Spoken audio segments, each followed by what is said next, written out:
Ассаламу алейкум. Кочкор районунун багбандары, кутмандуу күнүңүздөр менен силер менен бүгүн ушундай Борбор Азия багбандар биримдигинин уюштуруп аткан бактабат чогулушунда бирге болгонубузга аябай кубанычтабыз.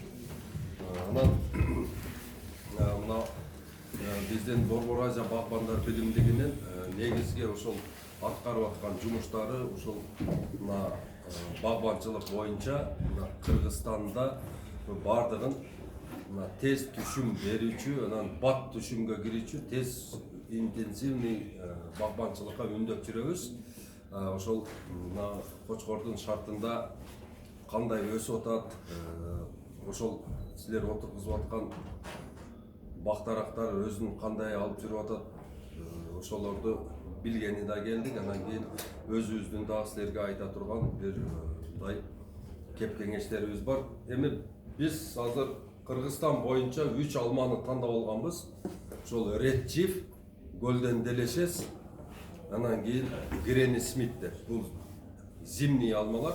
Анан жазгы алмаларга ошо немени Галамас деген алманы сунуштайбыз. Анан Эрали Женева деген алма бар. Ушул эки алманы жазга сунуштап атабыз да силерге. Жазда ушул эки алманы отургузсаңыздар, ошол бардыгыбыз бирге эметкендигибиз үчүн бул жерде көлөм чыгат, объем. Сатканда биз Кыргызстан боюнча ошол чоң Россиянын, Казакстандын, анан Европанын фирмалары бизге койгон требованияларды аткарып, баягы органика сертификат кылып, жакшына кылып даярдай турган болсок, аны сатыш өтө эле оңой болот, жеңил болот да. Анан эми бул жерге эми мына Кочкордун погодасына карап сүйлөйлү. Жумгалда ошол карлик, поликарлик отургузгандар мындай уже муздатып алыптыр да. Биринчи жылы муздаптыр, кебиркилердики экинчи жылы, кебиркилердики үчүнчү жылы муздап калыптыр да. Эми тоңуп калыптыр. Анан эми бизде мындай да, биздин погода мына оштуку. Бизде мындай көп деле перепад температура боло бербейт да. Эң түшүп барса, бизге уже азыр мына мен акыркы билгендерден 20–20 түшүп атат да. Анан тоң бетинде эле болот, анан астына түшпөйт. А бул жерде 1 метрге чейин түшөт экен. Мына жумгалда. Силердики 70 экен. Баягы поликарликтин тамырлары жердин бетинде эле 50 сантиметрде эле жайганышат да.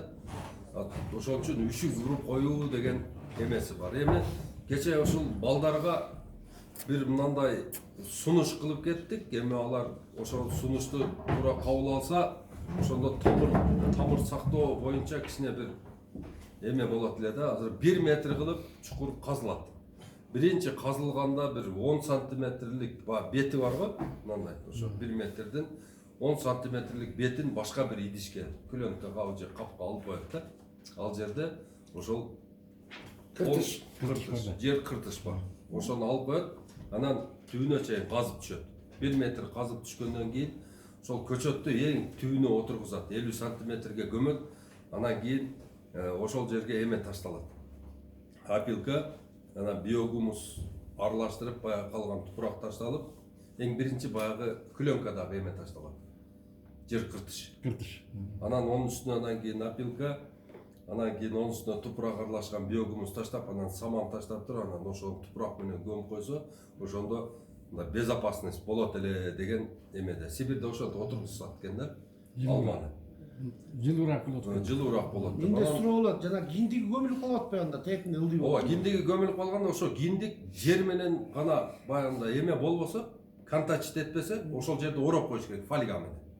Түрө, Өтө ылдый болуп калып атпайбы дейм да, жана 1 метр. Ооба, туура, ошол киндиги деп баягы көп эле көчөт саткандар ошентип баягы киндигин көмбө дейт да. Ал киндигин көмүп койгондо ал жерден тамыр атып кетет да, дикушка чыгып кетет. Ошол эле коркунучу. Башка коркунучу жок ада. Анан фольга менен жер менен связь кылдырбай ошону фольга менен ороп, скотчтоп туруп көмсө эч нерсе болбойт. Самый главный жер менен контакт иштетип эле болду да. Анан Чыгып кеткен чакта деле аны 40 ойлобайсың. ошол бүт Hayır, Süleyman'a bir bilgi ver. Ayağını çeyin çıkar. айта бер. Айтсын. Ошентип отургузуп ошондой эксперимент кылып көрүш керек экен бул жерде. Эми чындыгын айтканда эми 1 метр тоң түшүп 70 сантиметр тоң түшсө, поликарлик каликтердин немеси 50 сантиметр эле түшөт ылдый. Анан ок тамыры 1 метрге чейин түшөт. Ошол эми поликарликти ошондой кылып сактап калса болот экен деген гипотезаны кылып, ошо Сибирдегидей опытты бир воспринимать этип көргүлө деген эмебиз. Анан эми бул жерде баягы өзүбүздүн эле баягы бадалдарды отургузса жакшы болот экен деп койдум да, мына карагат. Анан карагаттан дагы анан мына азыр крыжовник чыкты да. Мына Сибирде өскөн брусника, калина, морожка, ошо ягодаларды көбүрөөк отургузуш керек экен бул жерге дедим. Анан алардын кардары да постоянно бар да, дайыма. Мына мисалы үчүн азыр голубиканы немеде кичинекей эле эмеси 400 граммын эмеден 360 сомдон сатылат голубиканы. Onu başka bir memleketten alып келип. Голубика bizde аябай жакшы өсөт, bizde крыжовник жакшы өсөт, bizde брусника жакшы өсөт, калина, морожка, мына именно чоң алай, анан мына алайкуу, мына нарындын немесинде ушул ягодаларга көңүл бөлсөңөр жакшы болот эле. Ушуга жакшы көңүл бөлүп, шуну менен эме кылсаңыздар, айланышсаңыздар, өтө сонун болот эле да. Бул мисалы үчүн алманын килограммы 50 сом болсо, карагаттын килограммы 120 сом, 130 сом, 150 сом. Мына мисалы үчүн баягы ежа малина бар го. Бишкекте 200 сом сатылса, Алматыда 450 сомдон сатылат да. Ежа малина. Ежа малинанын азыр мындай немеси чыккан, оккультивированный. Мындай илмек эмес да эмеси. Тикенеге жок. Тикенеге тик неме кылган да, и анан жумшак тикенеге. Кышта катыйт, кайра баягы тикенегин таштайт да, кайра жазындасы жумшак тикенеге чыгат. Өтө карап турат да. Немени илбейт, кийимди, колду илбейт да. Ошон үчүн ошол ежа малинага, крыжовнике, брусника, морожка, калина, голубика, анан кийин смородинанын түрлөрү менен бар. Красный смородина, баягы розовый смородина, желтый смородина, ушуларды отургузсаңыздар, ошол чоң алайдын, алайкуунун, анан мына нарындын погодасына аябай сонун болот. Анан эмнеси жакшы, булар баягы жанынан мынтип чайлай берет да. Лопатка менен 40 алып туруп, дагы жанына отургуза берсеңиздер чайлап кете берет да. Алманыкын мисалы үчүн бир алып келип отургуздуңарбы? Алар чыгарган алманы, мисалы үчүн Европадан келген алманы. Аны мисалы үчүн неме кыла албайсыңар да баны, кайра. Беркиге уласаңар дагы, тамырга уласаңар дагы высокорослый болуп кетет. Баягы сабагына уласаңар да, бүчүрүнө уласаңар да баары бир ошондой высокорослый чыгып кете берет экен. Мунун баягы мына штампында иш бар да, баягы сиз айттыңыз го мында уланган жер, ошо штамп деп коет да. Ошол жеринде эмеси бар. Анан кийин туугандар, бул жерде мал көп экен да.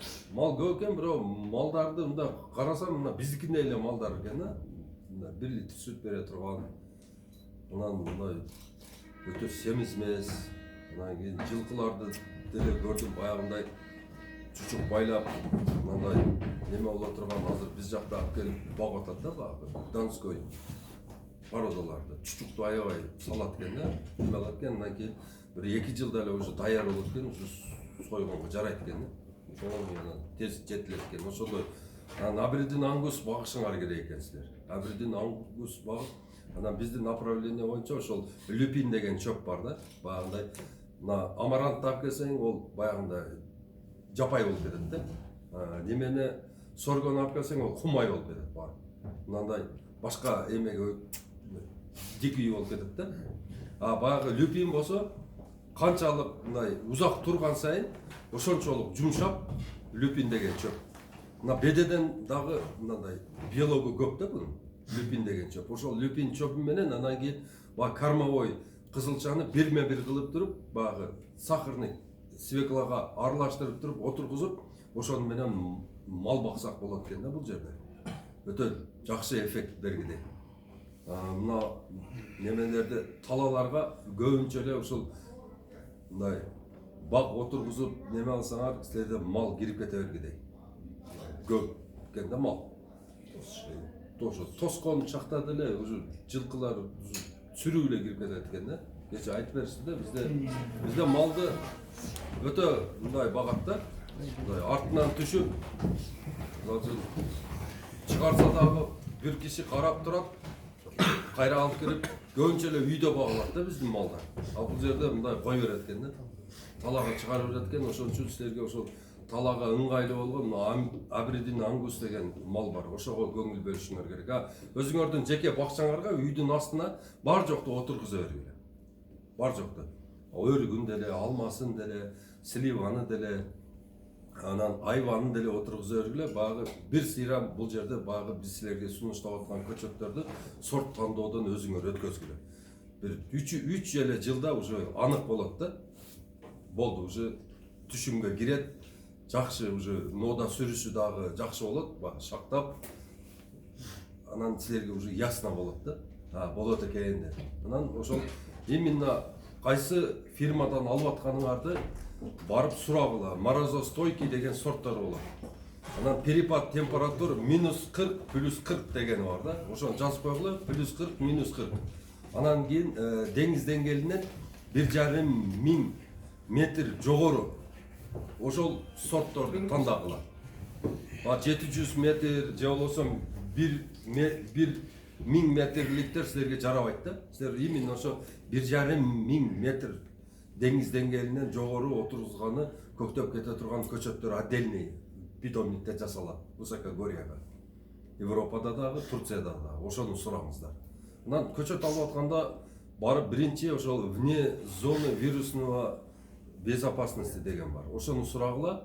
Булсуз анда көчөт оорулуу болот. Анан кийин сертификатын сурагыла, анан характеристикасын.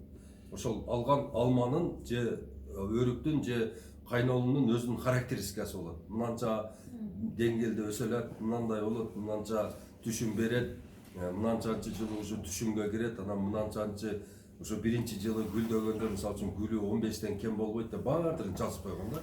Ошонусун окугула, анан кийин мына өзүбүздүн Кыргызстандын фитосанитариясын. Мына билет көчөт кирип атканда фитосанитариядан өтөт да. Сертификат берилет. Ошону фумигация кылат. Көчөттү полный обезврежить этет. Анан ошол көчөткө ошол кагазды берет. Анан ошону алганда биринчи эгерде чоң жерге бак кылам десеңиздер, биринчи жердин анализин алып барып, мына Бишкекке тапшыргыла. Манас университетинде анализин чыгарып берет. Ошол жерге эмне керек? Калий жетпей табы, кальций жетпей табы, азоту жетпей табы, темири жетпей табы, эмнени полный айтып берет. Анан жерди даярдап туруп, тосуп биринчи жерде ошол жетишпеген азыктарын берип, анан кийин баягы лункаларды казып, анан лункалардын жанын полностью мульчивировать эткиле. Ошондо дагы суу өтпөйт да. Мульчивировать эткенде ошол жерден 20 сантиметр же 30 сантиметр казып туруп, ошол жерге полностью саман төшөп чыгасыңар, эки бетине. Анан онун үстүнө анан кийин жер жаап коесуңар. Жер менен жаап койсо ошол мульчивирование болот да, ошол жерге чөп да чыкпайт. Таптаза болуп тура берет да. Алманын асты. Ошону сөзсүз жасагыла, ал дагы ошол алманын үшүп калбашына жардам берет да, мульчивирование болуш керек. Эгерде опилка болсо анан жакшы. Анан кийин туугандар, бул жерде мал көп экен. Ошол силер тосмойнча болбойт да, мал көп экен. Тоскула сөзсүз. Тоскондо дагы азыркы акыркы эмелер менен тоскула, сеткалар менен. Баягындай реабилитация деп коет да, мындай чозулган. Ал болбойт да, ортосу мындай буралганы бар. Ошону менен тоскула, ошол жакшы сетка. Бышык болот да. Ошону менен тоссоңуздар, анан үстүнө обязательно зым чуркаткыла. Зым чуркатпасаңар, ал неме болуп кете берет да, бандай шыпырылып жерге түшүп кете берет. Анан үстүнө анан кийин обязательно колючка. Анан кийин эме бар. Малдардын мындай жылкылардын немелери мындай сезе турган баягы кандын жыты бар бир неме бар да, смазка бар. Ошодон алып келип туруп, ошо менен бир сыйрам тийгизип койсоңор, мал баягы немени кушкана бар го, баягы касапкана. Ошонун жытынан корккондой баягы сетканын жанына келе берет да, наракта жүрө берет. Оюна немеси да корко берет. Ал немеде Бишкекте бар. Ошодон названиясы эстен чыгып калды. Бирдеме деп коет. Отпугиватель животных бир нерсе деп баягында научный аты ошондой да. Группага жазып коебуз. Анан кийин бул жерде дагы бир айтып кое турган жакшы эме бар экен. Силердин климатический шартыңар мына мал баққаны өте сонун экен да. Дагы бир басым жасап айтып кетейин, мына кант кызылчасы менен кормовой кызылчаны алып келип эле баягы Абердин ангуска малды алмаштыргыла. Абердин ангус мисалы үчүн сарай требует этпейт да, ого навес эле болсо болду да. Каржаган малда гана кирип турат да. Калган малда баягы топозго окшоп эле жүрө берет экен. Мына биз алайда, алайкуда бактырып атабыз да. Вообще үшүктөн коркпойт экен да. Биздин малдар баягы кичине эле үшүк болсо титиреп неме боло берет го. Алар наоборот баягы семирген неме суук болгон сайын эт байлайт экен да, май менен. Ошол Абердин ангуска өттүрүп, анан кийин баягы кызылчаны сактай турган неме баягы өзүнүн погребин жасагыла. Эми жерди каздырып эле үстүнө плита бастырып, эки чекесин бетонировать этип туруп, анан кийин бир жерден эшик кылып коесуңар, ошол жерде сакталып тура берет да. Бир температурада болсо, о майга чейин тура берет да кызылча, эч нерсе болбойт.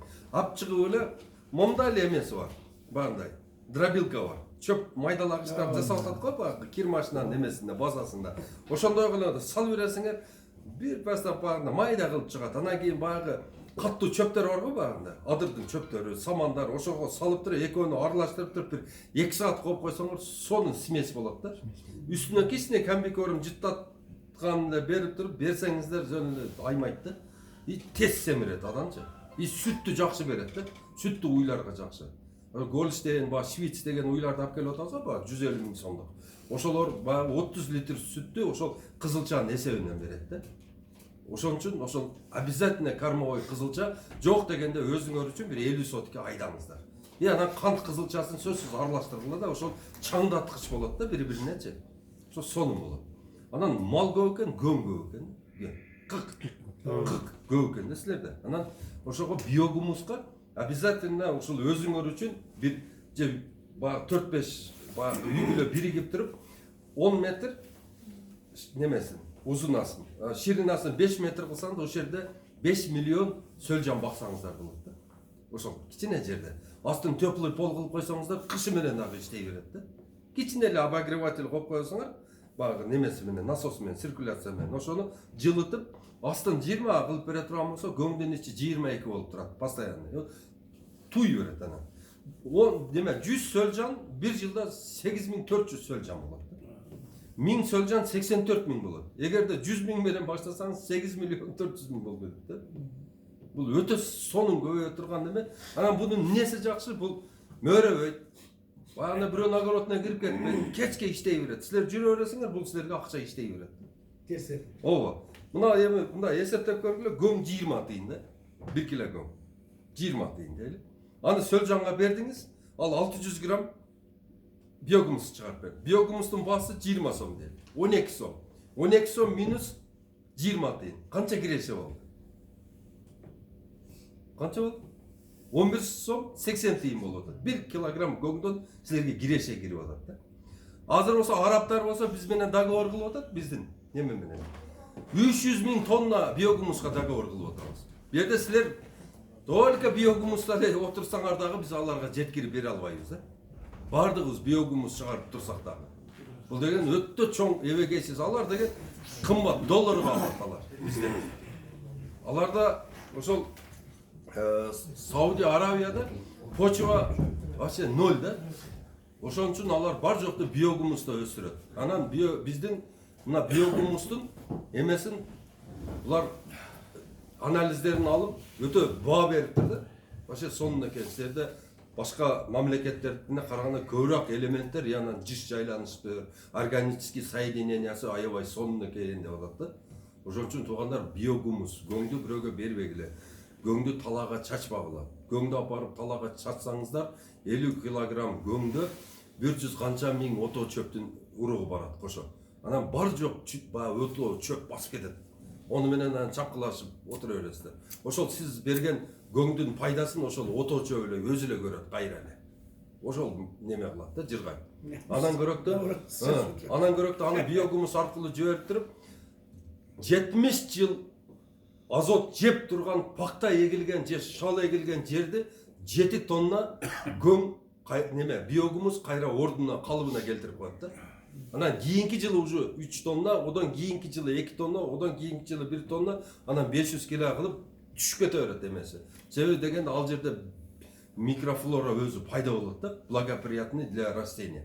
Мына адырдағы же бір тоодогу алмаларды бирөө барып аларга дары берип атабы, же аларды бирөөлөр жалбырактарын дарылап атабы, бир нерсе кылып атабы. Алла Таала өзү бар жокту чечип койгон ал жерде. Зыянкечтерин башка зыянкечтер жейт. Түбүнө өзүнүн чириндисин жеткизет, ошентип жылыга ала берет да ошолор. Аларды эч ким опылители деле жок да алардын керек болсочу. Специальный жанына опылитель отургузуп атпайбы? Кокон гилас өзүн опыление кыла албайт да. Ошон үчүн ага драгана желтая деген кокон гилас отургузат, анан кийин баягы эски чотур кызыл гилас деп коет. Өзбекстанда көп отургузушат. Опыление үчүн гана иштетет да. Бизде андай немелерди мына даже ойлонгон деле жерибиз жок да. 15 жылдан бери bir депутаттığının emesinin bağını gördüm. 15 yıldan beri o yerde 10 hektarda bağ var iken 15 yıldan beri o yerden toyup kokon gilas jeylek biz deydi.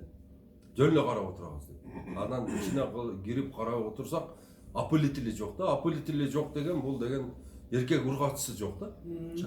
Çаңдашпайт. Çаңдашпаса ол hiç nerse çıkpayt odan. Ошон үчүн алма отургузат турган болсоңуздар, мисалы үчүн Red Chief'ке Golden Delicious кошосуздар. 100 Red Chief'ке 10 Golden Delicious.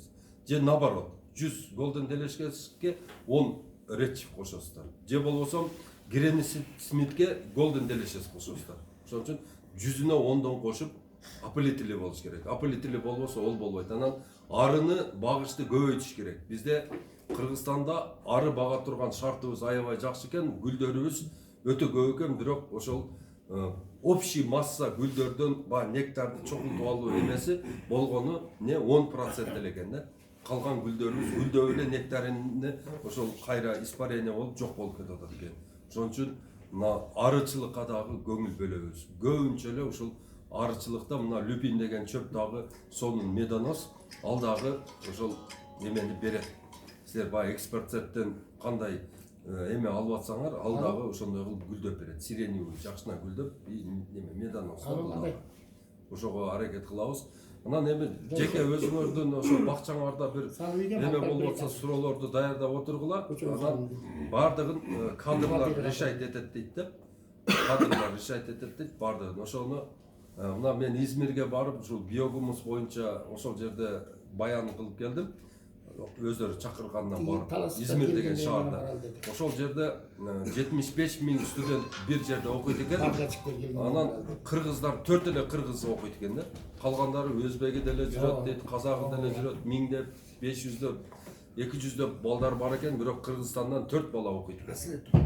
Ошон үчүн ошонун ректору Фиркет Туркмен деген киши айтты да, мына Кыргызстанда айыл чарба ушунчалык өнүгүп кеткенби, бала жок силерден келбейт деп.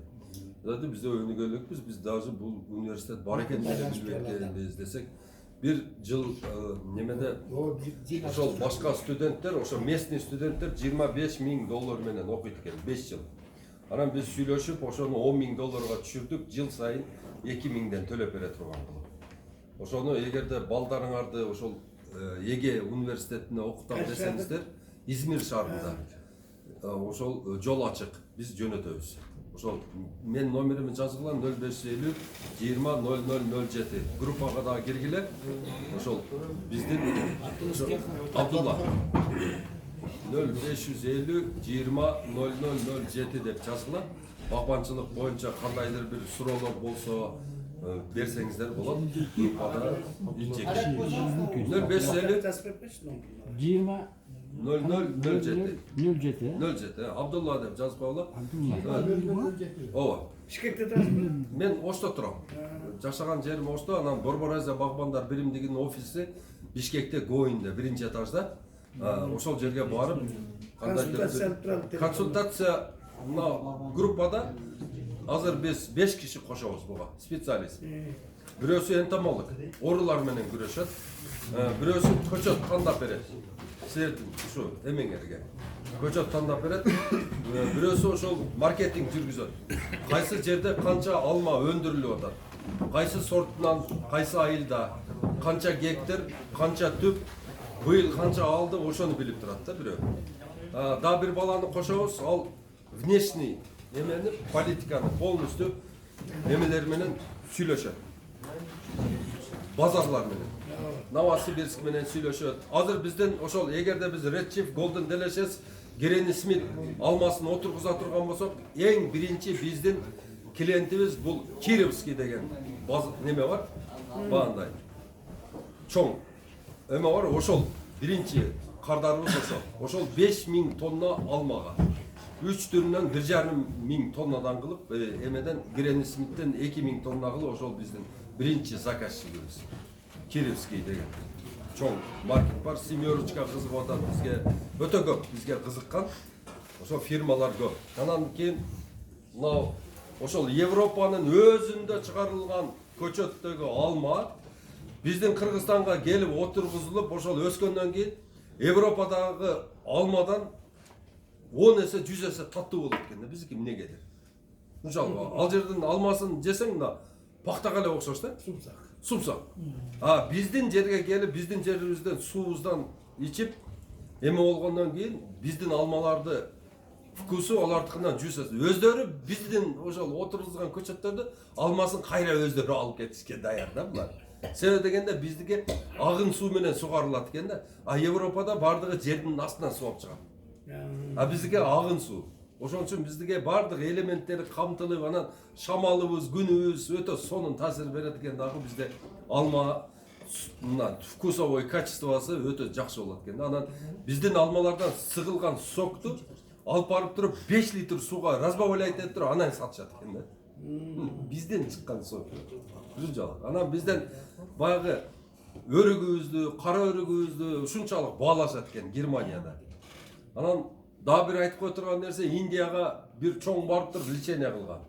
Барып анан кийин аябай текшеришип, тияк кылып, анан кийин дары дармегин берип, анан неме кылып, анан дерте менен келип, мына дарыны күн чыга электей жеп алышың керек деп, анан кийин баягы көзүн ушалып эмне экен деп ойласа, Баткендин кагы экен баягы. Жүрөк ооруп, айттыр да, мен бул огороддо кыйрап атпайм десе, эмне жебей жүрөсүң дептир да. Мына өзүбүздө дары болгон эмелер турса, биз эмне кылып атабыз? Баягы концентратка толгон сокторду алып ичебиз. Мына нокатта азыр натурал деп сок чыгарып атат балдар. Чистый алманын өзүн сыгып туруп, ошол жерден баягындай охлаждение кылып, ошону куюп сатып атышат да. Онун сактоо мерчеми 1 эле жыл да. Баягы немеден келип аткан эмне кылат экен алар? Баягы тыкваны алат экен, ашкабакты майдалайт экен дагы. Анан кийин баягыны бирдей кылып куюп эле краситель менен эле амортизаторун кошуп, сахардан кошуп коет экен дагы, персик кылып чыгарат экен. Абрикос кылып чыгарат экен, смяк күтүү деп. Бардыгынын немеси бир экен. Ашкабак материалы. Просто ароматизаторду кошуп эле, вкусун кошуп коет экен, сахарын салып коет экен, краситель, мисалы үчүн бир аз светлыйраак кылса, шапталы болуп калат. Бир аз баягы тогураак кылат турган болсо, дагы бир эме болуп калат экен да. Смяк күтүү деп ошону бизге жедирип ичирип атат. Өзүбүздүн натуральный эмелерди жебейбиз да. Мына отуруп алып, азыр биз эмне шаарда балдарыбыз барып тамшанып окорочка жеп атат. Бу жерде таптаза эт турса. Түшүнбөйт, окорочканы кандай геномодифицированный эмелерден жасайт. Бир 3-4 поколенияда бизде ошол жинди кылат да. Жин ооруп алып келет ошол барып. Ошону биз түшүнбөй атабыз да, аны жеп атабыз да. Анан кийин баягы уйгурлардын лагманын тынбай эле баягы така түз сурагандай барып эле жеп атабыз да, кайра эле. Алар баягы китайский соль деп коет. Глюкомат натрия. Ошону кошот, ал ошол тамактын вкусун чыгарат да, ошондо усиливать этет, химический бир эме жүргүзөт да, реакция. Биз аны барып жеп атабыз. Ошолордун баардыгы бизге зыян. Магазинге кирсек, биз өзүбүз иш жок, жумуш жок деп эле ыйлактай беребиз. Биз өндүрүшүбүздү алдырып койгонбуз. Россия, Казакстан, Украина, Белоруссия, Тажикстан, Өзбекстанга. Мына даже биз мына өзүбүздү мына алма менен камсыз кыла албайбыз. 60 миллион долларлык алма алып жеткенбиз Кытайдан. Мына отургузса деселе качабыз. Bir жылдын ичинде 400 канча тонна эт кирет экен мына Кытайдан. Ол эт кандай эт? Ону ким жеп атат? Өрдөктүн эти дагы бирдемелердин этин киргизет экен бизге. Биз болсо жумуш жок эле деп ыйлактай беребиз да. Биз жумуш бутубуздун астында турат. Иштеш гана керек да. Мына мамлекет биздин сатып аткан алмага, балыбызга дагы, картошкабызга да киришпейт. Başka memleketlerde ошодан налог алат. Киришпейт, сен кааласаң барып ошқа апарып сатасың, кааласаң барып нарында сатасың. Эч ким ого албайт налог. Бизге свободаны мамлекет берип койгон. Биз ошо эркиндиктен пайдалана албай атабыз да, иштебей атабыз. Бардыгы саясатчы болуп кеттик. Саясаттын сары суусун сыгып ичип эле ушу кызырынып эле кетиш керек, монтип эле жинди болуп атабыз да. Иштей турган шарттарды мамлекет бизге түзүп берип койгон. Жериңди берип койду бөлүп. Мына кааласаң ошол жерге космодром куруп айга учуп бара бер деди. Аны пайдалана албай атабыз. Сууну берип койду. Мына буруп келип мурдубуздун астынан агып атат. Аны пайдалана албай атабыз. Туурабы? İşteş gerek. Mına magazindin tutkasını açıp girip durup hazır Kırgızstan'ın tavarını suragıla. Köp bolsa bir 10 ayımı ne beretdi. Oşal suğuz var, tuzumuz var. Çayımız da bizdiki emesdi. Daşı gerek bolsa mına jep atkan nanımız da bizdiki emesdi. Бар жоқ жерлердің бардығы boş жатат. İşteyin desek, şunda жасайлы дегенге ешкім біздің қолымызды байлап қойған жоқ. Misal үшін ашықша, misal үшін байлықты biz қалашынша байы деп атат, іште деп атат, жаса деп атат. Анан келинде мамлекет бизди тигинтти, мамлекет бизди минтти, мамлекет жерди сатып берди, мамлекет минтип берди. Мына эгерде ушундай кылып жерлерибиз бош жата бере турган болсо, эртеге Кытай эмес, Өзбекстан кызыгат бизге. Эртеге мына Казакстан кызыгат бизге, эртеге мына биздин Тажикстан кызыгат. Жерлер бош, абсолютно. Мына Баткенге барган бир дарак көрбөйсүң. Боп бош жатат. Отургуз десең, Москвага бардым эде, анан кайттым эде деп отурат. Москвага бардык үчүнчү. Россияга качып аткан, Турцияга качып аткан. Бул жерде иштей турган эме жок. Мына биздин өзүбүздүн границаларды биз өзүбүз билет этип, мына эл коргош керек да. Туруп, аны барып премьер-министр менен президент барып таяк кармап коруп бермек беле, туурабы? Биз деген воюнбуз, биз өзүбүз кыргыздар кыйынбыз. Ушулардын бардыгын жасай турган биз элбиз. Ошон үчүн туугандар эсибизге келели. Эсибизге келип бардыгыбыз азырдан баштап туруп, кичинеден баштап өзүбүздүн кичинекей огородду барып бир көз чаптырайлы. Эшигиңди ачып кирсең, ол бир немен кулап жатат. Малың бир жерде бар жокту жайлап койгон, тияк койгон бар жок бардак болуп жатат үйүбүздө. Анан кийин ошондой бардакты биринчи үй бүлөдөн башташ керек, өзгөрүүнү, айылдан башташ керек. Сразу эле барып эле президентти 100 жолу алмаштырсак, премьер-министрди 100 жолу алмаштырсак, эчтеке майнап чыкпайт. Эң биринчи өзгөрүү биз айылдан башташыбыз керек. Айылдан немесинде, форматында биз өзгөрүү кылгандан кийин, анан кийин өдө жак өзгөрөт. Ошон үчүн туугандар, мына шайлоо жакындап келейтат. Шайлоодо эсибиз менен болойлу. Бир 2 кесим эт менен bir 100 gram араканан 1000 сомго алданып, балдарыбыздын келечегин сатпайлы туугандар. Ошого окшогон мындай мелочтан башталат да, кичинеден башталат да. Мына войнаны, согушту эмнеден бир жеңдирип койгон. Бир чалак кагылган така менен ошонун саясаты бар. Ошол кабар бериш керек экен бир жерге. Такасы не то кагылып калган, такасы түшүп калган, аты тас кактап, кабар жетпей калып туруп, ошолор ошол жерде жата берген, бияктан малы отрядты өлтүрүп, анан буларга нападать эткен. Бир таканын жаман кагылганынан. Ошон үчүн ар бирибиз бир такадай болуп туруп, ошо жакшы кагылып туруп, бардыгыбыз мындай сергек боло турган болсок, ошондо анан кийин бир өсүү болот да. Мына өзүбүздүн эле огороддон башташыбыз керек туугандар. Эң биринчи өзүбүздүн огороддон кичинекей ошо сорт испытательный бир бак кылып туруп, ошодон башташ керек. Анан кийин мына жүрөктөн чечим чыгарыш керек. Мен бүгүндөн баштап бир гана Кыргызстандын азык оокатын пайдаланамын. Бир гана ошол өзүмдүн 1 литр сууда саясат болуш керек да. Эгерде 1 литр сууну ошо адигинени ала турган болсок, же болбосо легенда Кыргызстандыкын ала турган болсок, налогко 1 сом акча түшөт.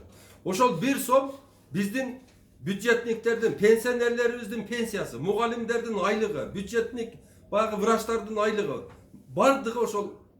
Эгерде биз канчалык көп өзүбүздөн сода кыла турган болсок, биздин өндүрүшүбүз өсөт да. Биздин өндүрүшүбүз өскөндөн кийин бизге уже сырьё керек болот да. Мына сиз отургузганыңыздагы, сиз ошол чыгарганыңыздагы бардыгы жакшы акчага сатылып, ошол акчалардын бардыгы ошол Кыргызстандын ичинде айланып, биз ошондо гана байыйбыз да. Саясат ошондой болуш керек. Бүгүндөн баштап яшкина печенье жебеймин, сникерс балама жедирбеймин, китайский кант балама алып бербеймин. Bir de sok, только Kırgızstandыкын пайдаланамын деген ошондой бир чечимди өзүбүз үчүн чыгарышыбыз керек да. Туугандар, мына ушунун бардыгы идеология, мына бир кичинекей сөлжан болсун бизге. ошол Сөлжанга жакшы мындай көңүл бөлүңүздөр. Эгерде бир койлук алып койсоңуздар, бир койлук алып 84 койдун пайдасын берет да. Эгерде бир уйлук алып койсоңуздар 84 уйдун пайдасын берет. Барып. Бул только көбөйгөнү. А берки выработкасы бул отдельный бонус да. 1 килограмм Сөлжан bir günde 1 kilogram gömdü jep 600 gram biogumuz çıkarıp berip turat da. 100 kilo Söljanыңыз bolsa günüge 60 kilogram biogumusunuz bolat. Bul degen özüңүzгө 1 жылга көбөйтүп коюңуз, өзүңүзгө жетип ашып коштаңызга да бересиз да. Өзүңө ыра көргөндү коштаңга да ыра көр.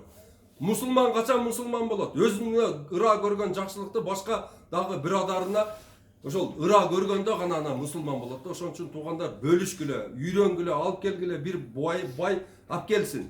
Ошону элге таркатсын. Эл ошодон сатып алып үйрөнсүн. Анан ошол эле бай ошол бардыгынын биогумусун чогултуп, бир жерге топтоп, анан сатышка жардам берсин да. Мына биз азыр канча адамды үйрөткөн болсок, ошолордун биогумусун бардыгын өзүм алам мен. Өзүм алып, өзүм ферментировать этип, өзүм бардыгын тазалап, эмеден өткөзүп, капка салып, мен даярдап, ошону мен араптарга тапшырам. Ошон үчүн мына көң бар жерде пайда көп да. Ошон үчүн көңдү эч кимге бербегиле. Талага жөн ыргытып таштабаңыздар. Кыкты. Ошон үчүн мына немени көңдү кыкты эшикте сактагыла. 4 айдан өткөндөн кийин уже даяр болду. Ошону Сөлжанга бере берсеңиздер болот. Көң ошол 42 жылдан ашпаш керек да. 2 жылдан ашкандан кийин ошо биогумус жей турган полезный эмелердин бардыгы кетип калат. Жоголот, бардыгы учуп кетет. Ошо 2 жылга чейин. Ошону жазып койгула. 4 айдан 2 жылга чейин. Ошону пайдаланыңыздар. Эгерде Сөлжан керек болсо, мен номериме чаласыздар, мен нарынга эмес, ат башыга эмес, одан нарыга жеткизгени мен. Жаңылык болбойбу, сразу бергенде болбойт экен ал, да? Сразу берсеңиз, ал жерде аммиак бар. Бутан, метан деген газдар бар да. Өлүп калат. Учуп кетиш керек деп. Ооба, алар учуп кетет. Ошол жерде турган жерде не болуп калат? Самындын суусу кошулуп калса. Самындын суусу кошулуп калса, ол Болбойт. неме да мына? Ол кислота да. Химия болбойт. Болбойт, Күл кошпогула. Бизге кочкорго кайсы бакытты өстүрөбүз? Кочкорго баягы тууганым. Аке, азыр кочкордун немесине сорт испытательный кылып, баягы полукарликтен алып келип отургузуп көргүлө. Баягы жана мен айткандай кылып, сиз укпай калдыңыз, Жанакы эмеде Баха көчөсүндө сатып. Ооба, Green Life'тан, ошол жерден. Ошондон алып келе берсе болобу? Болот. Ошодон алгыла, Азара жемиштен алгыла, анан Азия Agro Invest Азия деген фирма бар, ошодон алгыла. Турецкий көчөткө. Өзүңүз көрдүңүз, мына кар жаабайт. Ушундай эмеде, анан ушунга кочкордо кандай? Бизге ошол кайсы алманы өстүрсөңөр болот, кайсы өңүктү өстүрсөңөр болот деп, ошол бизге ушпаган коондарыбыздын кереги жок. Ооба, туура. Азыр эме мына сорт испытательный кылып туруп, ошол жерден бир 5-10дон алып келип отургузуп көргүлө. Анан кийинки жылын көргүлө, суу уруп кетпейби. Мунун тамыры мынандай болот да аке. Мына жерге көмгөндөн кийин 50 сантиметр деле мына челектей баягы чач тамырлары бар.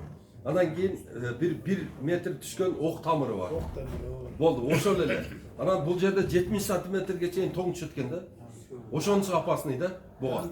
Жок. Жок. 72 бар да. Көлөкө жерде, нымдуу жерде барат. Нымдуу жерде болушу мүмкүн. Көлөкөлөрдө барат. Ошол Бирден ашып кетет. ошону отургузуп көргүлө, сорт испытательный кылып. Мен өзүм мындай боо этегинде турам да. Карасуда. Көрүп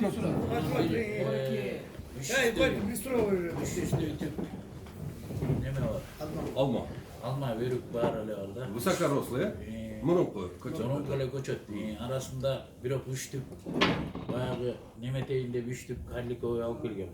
Кандай кармак? Үчтүптүн бирөөсү өлдү, анан экөөсү өсүп атат, азыр билтептеле атат. Бирок сиз айткандай мен аны аябай даярдаган деле жокмун, мындай эңкейчирээк жерге тигилген да. Анан мурунку алып келгенде 100 түп алып келген, 100 түптөн 4 эле өлдү. Анан бирок Алда карлик. Карлик эмес. Мурун. Полукарлик. Полукарлик. Кайдан алдың? Мен муну көлдөн алдым, ар кайсы жерден алдым. Анан кийинкиси Шамалды сайдан келди былтырчы. былтыр келгенде ушул bir 200 дагы түп тигилди да. Аларда эчтеке болгондо жок, жакшы өстү, бирок неме менен мындай ороп койдук да, материал менен ороп койдук. Ороп, ошо Эми сакаш шамалды керек сайдыгы экен. оштук болсо анан ичине нежныйраакпы депчи. Аны